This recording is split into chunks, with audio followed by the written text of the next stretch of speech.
Kita ada di sini karena kasih-Nya disatukan dalam kerajaan-Nya. GKKD ada, tinggikan namanya, Yesus Raja. Shalom Bapak Ibu sekalian dan saudaraku yang terkasih di dalam Yesus Kristus Tuhan. Mengucap syukur kita bisa bertemu kembali pada kesempatan kali ini untuk belajar firman Tuhan bersama-sama. Kiranya Bapak Ibu dan saudara-saudara sekalian ada dalam kondisi yang baik, dalam kondisi yang sehat. Kita percaya kasih setia Tuhan senantiasa menyertai kita semua dan kita tetap berserah dan berseru kepada Tuhan, Tuhan tolong hidup kita. Ya, kita akan belajar kembali mengenai perjalanan bangsa Israel, karena begitu banyak hal yang luar biasa yang dapat kita ambil, kita petik, kita pelajari, dan kita belajar dari baik kemenangan maupun kegagalan maupun kesalahan yang diperbuat oleh bangsa Israel selama perjalanan dari Mesir kepada Tanah Kanaan, dan terkhusus ketika dipimpin oleh Yosua. Ya, suatu hal yang luar biasa yang kita baca atau kita pelajari 2 minggu yang lalu, yaitu bagaimana bangsa Israel merubuhkan tembok Jericho. Ya, kalau kita katakan bangsa Israel merubuhkan, sebenarnya kita tahu bahwa itu adalah campur tangan Tuhan, kuasa Tuhanlah yang membuat mereka berhasil. Karena secara manusia, secara teknologi yang dimiliki bangsa Israel saat itu, mustahil mereka dapat merubuhkan tembok Jericho. Tetapi mereka merubuhkannya juga bahkan dengan cara yang tidak masuk akal. Dan itu mendatangkan kegentaran yang amat sangat bagi banyak bangsa-bangsa yang melihat dan mendengar bahwa tembok Jericho rubuh dengan cara yang sangat spektakuler. Dan itu semua oleh perbuatan Allah bangsa Israel. Baik, kita akan belajar lagi di minggu yang sebelumnya.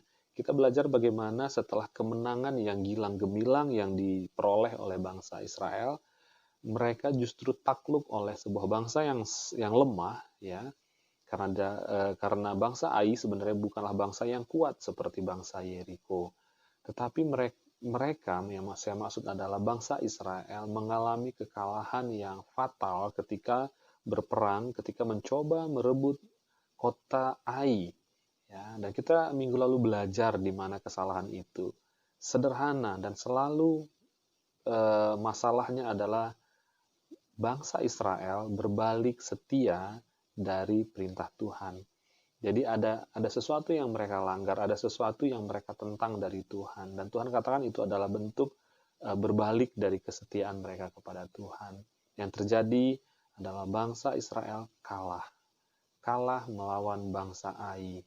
Dan itu menjadi pukulan yang sangat besar bagi bangsa Israel. Bagaimana mungkin mereka mampu menaklukkan bangsa Yeriko dengan pahlawan-pahlawan yang gagah perkasa di dalamnya, tetapi mereka digagalkan, dikalahkan, dipukul mundur oleh bangsa Ai.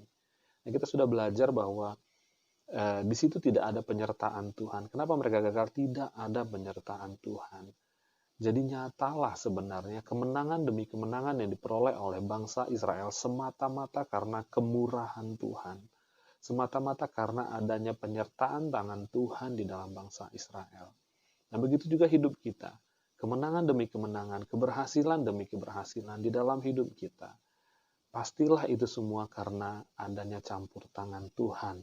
Ya. Nah, kita nggak boleh membanggakan diri kita atau kita berkata bahwa itu adalah karena saya pintar, karena saya mampu, karena saya berpengalaman, karena saya sudah expert dalam suatu bidang sehingga saya menjadi sukses demikian. Oke, mungkin hal-hal itu adalah hal-hal yang membantu kita, tetapi di balik itu semua, saya percaya Alkitab mengajarkan dengan tegas dan jelas bahwa itu adalah campur tangan Tuhan dan kemurahan Tuhan. Karena di dalam kitab Yohanes pasal 15, Tuhan berfirman bahwa sebab di luar aku kamu tidak dapat berbuat apa-apa. Jadi jelas bahwa di luar Kristus kita tidak dapat berbuat apa-apa. Yang artinya semuanya, segala sesuatu yang baik itu berasal dari Tuhan dan dalam pertolongan Tuhan dan dalam kemurahan Tuhan. Karena itu kita nggak mau, jangan sampai kita ada di luar Kristus, karena pastilah kita mengalami kegagalan demi kegagalan dan kita tidak mampu melewatinya. Tetapi bersama Tuhan kita akan mengalami kemenangan demi kemenangan demi kemenangan untuk memuliakan nama Tuhan. Ya, kita belajar minggu lalu bahwa setelah kemenangan yang dialami itu, bangsa Israel menjadi mudah melepaskan Tuhan. Demikian juga dengan hidup kita. Setelah kemenangan demi kemenangan, prestasi demi prestasi yang kita raih, kita dapat menjadi mudah melupakan Tuhan, mudah melepaskan Tuhan. Bahkan kita mulai melihat bahwa itu adalah kemampuan saya. Ya, dan itu adalah suatu bentuk yang pelanggaran ataupun meninggikan diri sendiri atau mengandalkan diri sendiri. Dan Tuhan katakan terkutuklah orang yang mengandalkan dirinya atau terkutuklah orang yang mengandalkan manusia. Tetapi diberkatilah orang yang mengandalkan Tuhan. Dalam hal apapun, jadi Tuhan mau kita mengandalkan Tuhan dalam hal apapun juga. Ya, bukan hanya ketika mengalami ataupun berhadapan dengan sesuatu yang kompleks, yang rumit, permasalahan yang kita katakan memang butuh mujizat, sehingga kita di situ cari Tuhan. Tetapi ketika ada hal yang tertentu, hal yang kita anggap ini kecil, saya nggak perlu Tuhan, saya sendiri bisa. Ya, bukankah saya punya pengalaman dengan hal yang lebih besar dan saya berhasil? Nah, cuman berhasilnya itu kan bukankah karena Tuhan, ya? Jadi ketika kita menghadapi hal-hal yang rasanya kecil, kita berpikir kita nggak perlu Tuhan di sini. Tetapi justru disitulah hal yang menjadi fatal sekali ternyata, ya. Dan itu membawa kita kepada kekalahan dan kesalahan yang fatal, ya. Jadi setelah kemenangan yang dialami, kita sangat mudah melepaskan Tuhan, ya, artinya melupakan Tuhan, dan kita mulai percaya pada kemampuan diri sendiri atau pada kemenangan sebelumnya, keberhasilan sebelumnya itu menjadi pondasi kita untuk melakukan hal-hal yang selanjutnya ataupun untuk mencoba meraih hal-hal yang selanjutnya. Namun ternyata itu adalah pondasi yang sangat tidak kuat, pondasi yang salah, pondasi yang tidak akan mampu menopang kita, dan Tuhan juga nggak suka, dan akhirnya kita akan mengalami banyak kekalahan. Ya, jadi mari kita buka di 1 Korintus 10 ayat yang ke-12. Ya, 1 Korintus 10 ayat yang ke-12. Kita akan sama-sama baca.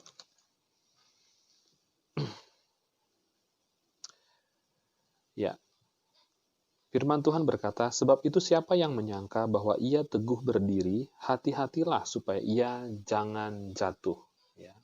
Jadi jelas bahwa di sini Tuhan mau kita tidak boleh menyangka bahwa kita kuat oleh diri kita sendiri, kita mampu oleh diri kita sendiri. Ya, hati-hatilah supaya ia jangan jatuh. Ya, semua kekuatan kita, semua pengharapan kita, semua keberhasilan kita itu tidak terlepas dari pertolongan Tuhan. Kita tidak boleh melupakan Tuhan sama sekali dalam hidup kita, dalam perjalanan hidup kita. Sama sekali tidak boleh. Karena itu juga adalah bagian dari dosa yang Tuhan tidak suka. Ya.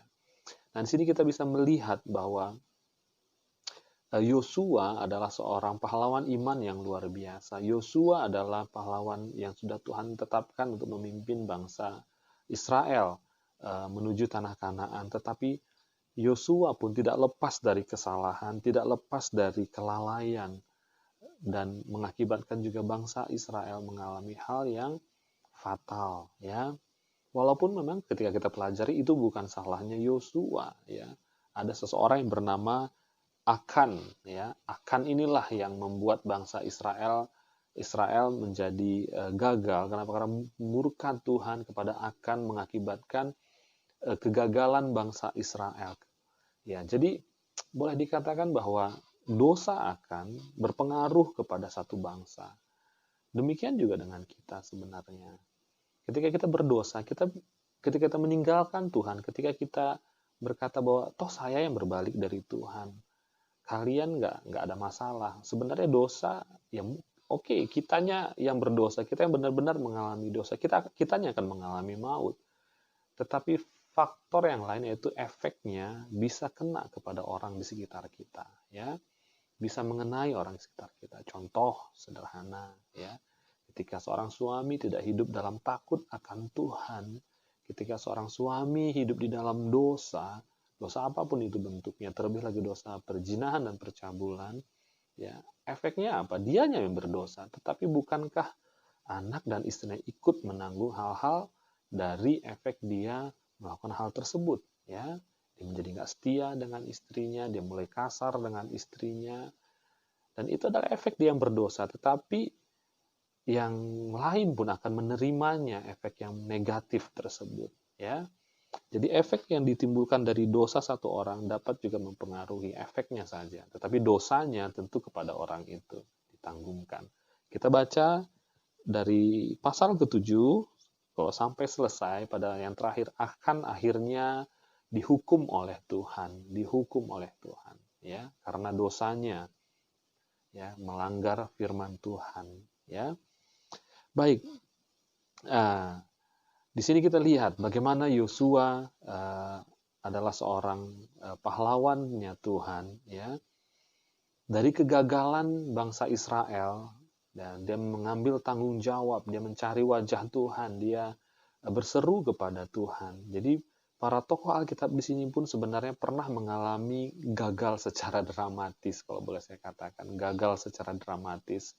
Kenapa dramatis? Karena dari grafik yang tinggi, dari puncak-puncak kemenangan begitu jatuh ke bawah, begitu sampai ke grounded sekali. Jadi gagal secara dramatis, ya. Namun apa yang mereka lakukan, pahlawan-pahlawan iman ini, kita dapat belajar satu hal dari keteladanan mereka, yaitu mereka kembali bangkit, ya, dan berjuang dan tidak membuat kekalahan itu menjadi suatu kelemahan bagi mereka. Mereka akui mereka gagal, mereka akui mereka salah, mereka berseru kepada Tuhan. Yosua mengakui bangsa Israel gagal, kalah, ya, dan dia berseru kepada Tuhan, dia mencari Tuhan, dan dia tidak membiarkan dirinya lari dari masalah, dia hadapi itu dan dia cari Tuhan. Ya, itu suatu kebenaran yang dapat kita teladani dari kepemimpinan Yosua, ya. Dan satu hal yang kita dapat baca, jika kita nanti baca, silahkan Bapak Ibu baca dari pasal Yosua pasal yang ke-8 sampai habis, ya. Nah, kita akan belajar ada satu kata yang luar biasa yang Tuhan sampaikan kepada Yosua. Satu kata yang sederhana, yaitu bangunlah. 2 kali Tuhan berkata kepada Yosua, bangunlah, ya. Dari kegagalan itu, bangunlah, ya. Dan Tuhan berkata, bangunlah, kuduskanlah bangsa Israel, ya. Jadi apapun yang hari ini kita alami kegagalan, mungkin kita gagal dalam karir, ya, kita mengalami kejatuhan dari karir. Yang dulunya kita adalah seorang yang mungkin memiliki posisi, memiliki jabatan, tapi kita hari ini bukanlah siapa-siapa, bahkan sudah tidak punya jabatan apa-apa lagi, dan harus bersusah-susah payah untuk mencari nafkah. Satu kata dari Tuhan, bangunlah. Ya, jangan menjadi terus kita mengasihani diri sendiri, mengingat masa lalu, tetapi yang harus kita lakukan, bangun, ya. Hari ini kita mau bangun dari kegagalan apapun, dari kesalahan apapun, bangunlah. Kita bisa gagal, kita bisa salah. Kita bisa lihat Yosua yang begitu mengasihi Tuhan, seorang yang cinta akan Tuhan, seseorang yang sangat menjaga hidupnya kudus dan tidak bercela di mata Tuhan, toh juga bisa mengalami kegagalan, ya. Tetapi Tuhan setia, Tuhan sayang sama kita. Karena itu dia berkata, bangunlah. Mari kita semua hari ini, dimanapun kita hari ini punya masalah dalam bidang apapun, dalam aspek apapun, mungkin nggak sama kita punya pergumulan, kita mengalami kejatuhan atau kegagalan. Yang jelas, kejatuhan dan kegagalan bukanlah akhir dari segala-galanya. Selama kita mencari Tuhan, selama kita berseru kepada Tuhan, Tuhan pun sampai hari ini masih berkata hal yang sama, persis dengan sama ketika dia berkata kepada Yosua, hari ini pun juga ia berkata kepada kita, bangunlah anakku, bangunlah anakku. Dan ketika kita bangun mencari wajah Tuhan, mendengar firman Tuhan, mendapati janji Tuhan, dan bergerak dalam janji itu, kemenangan diraih. Silahkan baca ayat 8, dan kita lihat Ai dibinasakan, Ai dikalahkan, bangsa Ai akhirnya dikalahkan. Ya, berhasil meraih kemenangan itu. Yang sebelumnya bangsa Israel gagal mengalahkan bangsa Ai, tetapi akhirnya bangsa Israel berhasil mengalahkan bangsa Ai. Kita pelajari lagi pasal 8. Sekali lagi kita akan menemukan apa kunci keberhasilan bangsa Israel. Ketika mereka bangun, menguduskan dirinya, berbalik mencari Allah. Dan Tuhan memberikan cara untuk bangsa Israel meraih kemenangan tersebut. Saya percaya Allah yang sama hari ini yang menuntun kita, yang menopang kita, yang menjaga kita, adalah Allah yang setia, bagaimana Dia menolong bangsa Israel keluar dan mengalami kemenangan. Bukankah Yesus sudah menjadi jaminan bagi kita untuk kemenangan-kemenangan dalam hidup kita, terlebih lagi kemenangan atas dosa-dosa kita. Baik, sekian. Kiranya kita bertekun di dalam firman Tuhan, mencari wajah Tuhan, bangun dari kegagalan, memandang wajah Kristus Tuhan kita, dan kita akan meraih kemenangan demi kemenangan. Biarlah kiranya kasih setia Tuhan dan persekutuan yang manis di dalam Allah Bapa, Allah Anak, dan Allah Roh Kudus senantiasa menyertai kita. Shalom, Tuhan Yesus memberkati.